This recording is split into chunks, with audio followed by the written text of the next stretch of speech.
بسم اللہ الرحمن الرحیم، السلام علیکم ورحمۃ اللہ وبرکاتہ۔ میرے معزز دوستو، گزشتہ دو نشستوں میں ہم نے یہ بیان کیا کہ اہل بیت رسول ہی بہترین مفسر ہیں اور وہی قرآن کے بہترین عالم ہیں۔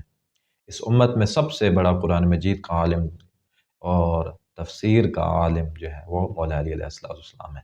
جو بندہ ان مقدس ہستیوں کو چھوڑ کر اللہ تعالیٰ اور معصومین علیہ السلام کو چھوڑ کر تفسیر کرے گا، تفسیر پہ رائے ہے۔ میرے معزز دوستو، کیونکہ ہم آہستہ آہستہ بڑھ رہے ہیں تفسیر قرآن کی طرف، تو ایک اہم مسئلہ قرآن مجید کے متعلق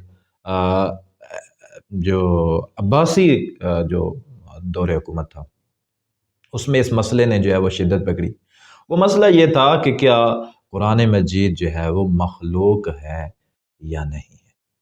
میرے عزیز دوستو، مسلمانوں نے ہمیشہ عصر حاضر میں بھی اس طرح کے مسائل موجود ہیں جو بالکل فضول ہیں، یعنی جن سے کوئی فائدہ نقصان نہیں ہوتا۔ اس طرح کے مسائل جو ہے مسلمانوں نے ہمیشہ ڈسکس کیے ہیں اور ایک دوسرے کے ساتھ جو ہے وہ نفرت کی ہے اور خانہ جنگی اور اسے کیا کہتے ہیں قتال جنگیں، یہ کچھ تھا۔ مسلمانوں کی کوئی جو ہسٹری ہے نا، کوئی وہ ایسی نہیں ہے کہ بندہ جو ہے وہ خوشی سے بیان کرے کہ بڑی بہترین ہسٹری ہے۔ انہوں نے ہمیشہ فضول بحثوں میں جو ہے وہ اپنا وقت ضائع کیا ہے اور ایک دوسرے کے جو ہے وہ دشمن بنے رہے۔ تو اس وقت جو ہے وہ یہ مسئلہ اٹھا کہ کیا قرآن مجید جو ہے وہ مخلوق ہے یا نہیں ہے۔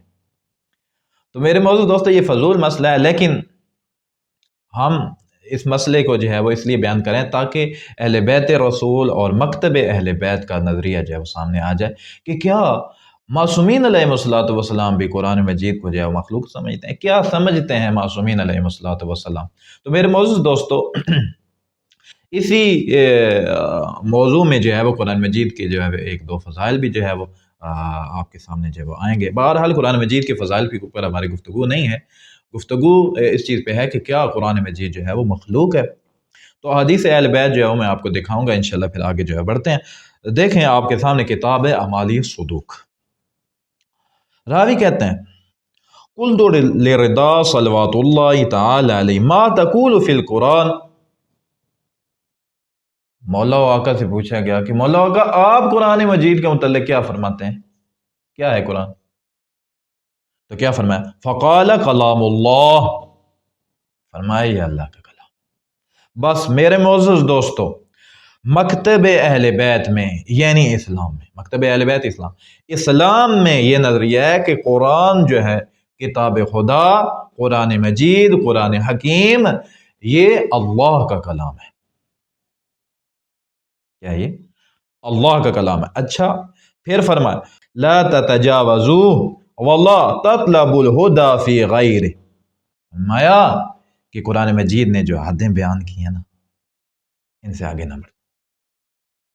ہدایت یہاں سے ملے گی ان حدوں سے جو حدود و قیود قرآن مجید میں بیان ہوئی ہیں، ان سے آگے بڑھو گے تو یہ آپ کے لیے صحیح نہیں، نہ بڑھو آگے، اور قرآن مجید سے ہٹ کر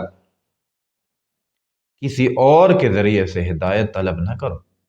قرآن مجید ہی ہدایت کر سکتا ہے، اور وہ قرآن مجید سمجھائے کون؟ اہل بیت رسول۔ فرمایا فَتَضِلُّ، اگر قرآن مجید سے ہٹ کر کسی اور چیز سے جو ہے وہ ہدایت جو ہے وہ لوگے، وہ ہدایت نہیں ہوگی، گمراہی ہوگی، گمراہ ہو جاؤ گے۔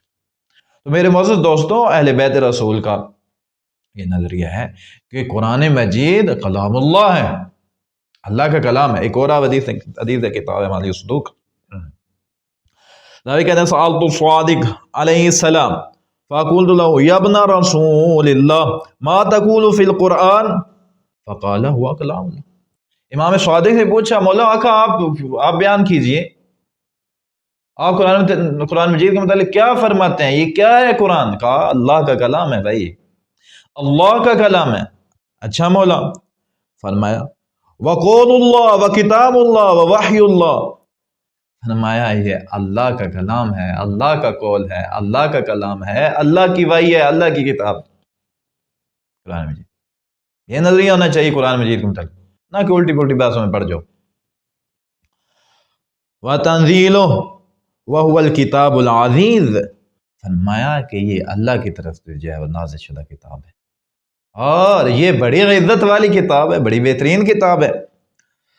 الذی لا یاتیہ الباطل من بین یدیہ ولا من خلفہ، فرمایا کسی طرف سے بھی قرآن مجید کی طرف باطل نہیں آ سکتا، یہ حق ہے۔ تنزیل من حکیم حمید، یہ جو ہے اللہ تعالیٰ کی طرف سے جو ہے وہ نازل کرتا جو ہے کتاب ہے۔ میرے معزز دوستو، اہل بیت رسول کا قرآن مجید کے متعلق یہ نظریہ ہے کہ یہ کلام اللہ ہے، وحی اللہ ہے، کتاب اللہ ہے اور قول اللہ ہے۔ یہ اللہ کا قول ہے، یہ اللہ کی کتاب ہے، یہ اللہ کی وحی ہے، یہ اللہ کا کلام ہے۔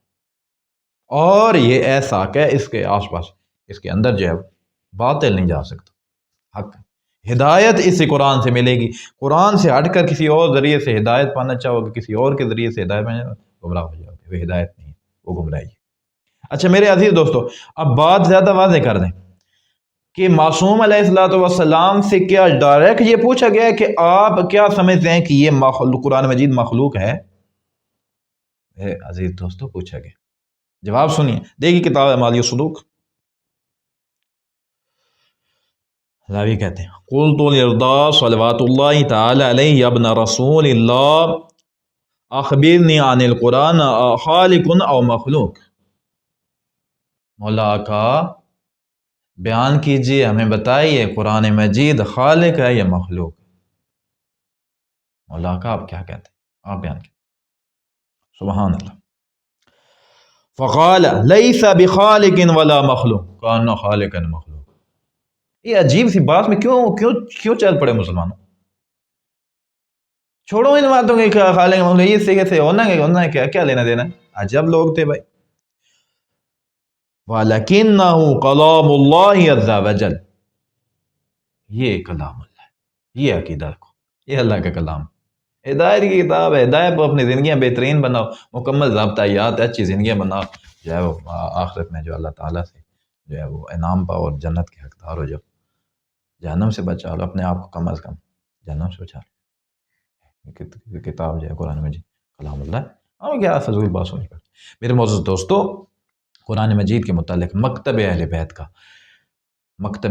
یہ نظریہ کہ قرآن مجید کلام اللہ ہے، قول اللہ ہے، وحی اللہ ہے، کتاب اللہ ہے، یہ اللہ تعالیٰ کا کلام ہے، بس اتنا نظریہ رکھنا کافی ہے۔ اور یہ ہدایت کی کتاب ہے، یہ تمام جن و انس کی جو ہے وہ ہدایت کے لیے آئی ہے۔